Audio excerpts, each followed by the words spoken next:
చందుర్తి మండల కేంద్రంలో సావిత్రిబాయి పూలే వర్ధంతి వేడుకలు నిర్వహించారు. ఆమె విగ్రహానికి పూలమాలలు వేసి నివాళులర్పించారు. ఈ కార్యక్రమంలో పాల్గొన్న కాంగ్రెస్ పార్టీ మండల అధ్యక్షులు చింతపంటి రామస్వామి మాట్లాడుతూ, సావిత్రిబాయి పూలే భారతదేశపు మొట్టమొదటి మహిళా ఉపాధ్యాయురాలుగా, సంఘ సంస్కర్తగా, నిమ్న వర్గాల అభ్యున్నతికి కృషి చేసిన గొప్ప మహిళ అని కొనియాడారు. ఈ కార్యక్రమంలో గొట్టె ప్రభాకర్, పులి సత్యం, యూత్ కాంగ్రెస్ మండల అధ్యక్షులు సొంతపురి బాలు, చంటి ప్రసాద్ తదితరులు పాల్గొన్నారు.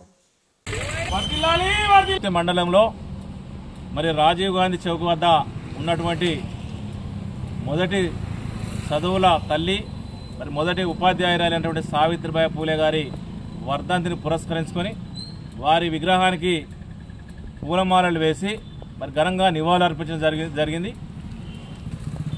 సావిత్రిబాయి పూలే జీవించున్నటువంటి కాలంలో శూద్రులు, అతిశూద్రులకు విద్య నిరాకరించబడ్డప్పుడు వారి భర్త సహకారంతో విద్యను అభ్యసించి ఆ విద్యను మరి శూద్రులు, అతిశూద్రులైనటువంటి పేదలందరికీ కూడా పాఠశాలలు ఏర్పాటు చేసి విద్య ద్వారానే సమాజం మారుతుంది, విద్య ద్వారానే ప్రజల జీవితంలో వెలుగు నింపుతాయని జీవితాంతం కూడా కృషి చేసినటువంటి మహనీయురాలు.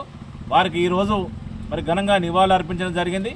మొత్తం సమాజం అంతా కూడా వారు చూపినటువంటి బాటలో నడవాలి, అందరూ కూడా విద్యావంతులై వారు వ్యక్తిగతంగా అదేవిధంగా సమాజ ఉన్నతికి కూడా మరి పాటుపడాలని సందర్భంగా అందరికి తెలియజేస్తూ ఈరోజు ఈ కార్యక్రమంలో నాతో పాటుగా మరి మా కాంగ్రెస్ పార్టీ మండల అధ్యక్షులు చింతపంటి రామస్వామి, అదేవిధంగా స్థానిక నాయకులు పులి సత్యం, ప్రసాద్ గారు, మరి సాయి డైరెక్టర్, ఏఎంసీ డైరెక్టర్ గారు, మరి బాలు, అదేవిధంగా ఇసాకు అందరూ కూడా పాల్గొనడం జరిగింది. వారందరికీ కూడా ధన్యవాదాలు, శుభాకాంక్షలు. చందుర్తి మండల కేంద్రంలోని సావిత్రిబాయి పూలే, జ్యోతిరావు పూలే దంపతుల విగ్రహాల దగ్గర ఇక్కడ సావిత్రిబాయి పూలే గారి వర్ధంతిని చందుర్తి కాంగ్రెస్ పార్టీ మండల శాఖ ఆధ్వర్యంలో ఘనంగా నిర్వహించుకోవడం జరిగింది.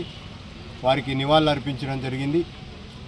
వారు ఈ సమాజ అభ్యున్నతికి పాల్పడినటువంటి వారు.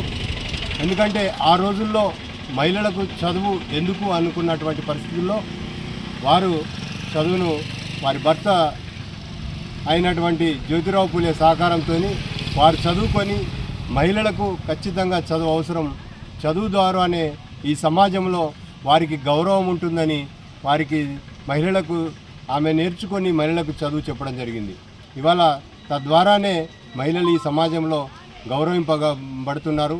అన్ని రంగాల్లో ఉద్యోగాలు, అన్ని పోలీస్ కానీ, రెవెన్యూ శాఖలో కానీ, టీచర్స్ కానీ, ఇట్లా అన్ని రంగాల్లో ఉద్యోగాలు సాధించి వాళ్ళ గౌరవంగా వాళ్ళు ఉద్యోగం చేసుకుంటారు, వాళ్ళు ఉన్నారు అంటే అది సావిత్రిబాయి వారి యొక్క ఫలితమే, వారి పోరాట ఫలితమే. ఇవాళ ఈ ఫలాలను మహిళలు తీసుకొని వారి గౌరవంగా ఈ సమాజంలో గౌరవించబడుతున్నారని ఈ సందర్భంగా తెలియజేస్తూ, ఈ అవకాశం ఇచ్చినటువంటి మండల శాఖ అధ్యక్షులు గారికి కృతజ్ఞతలు తెలియజేస్తూ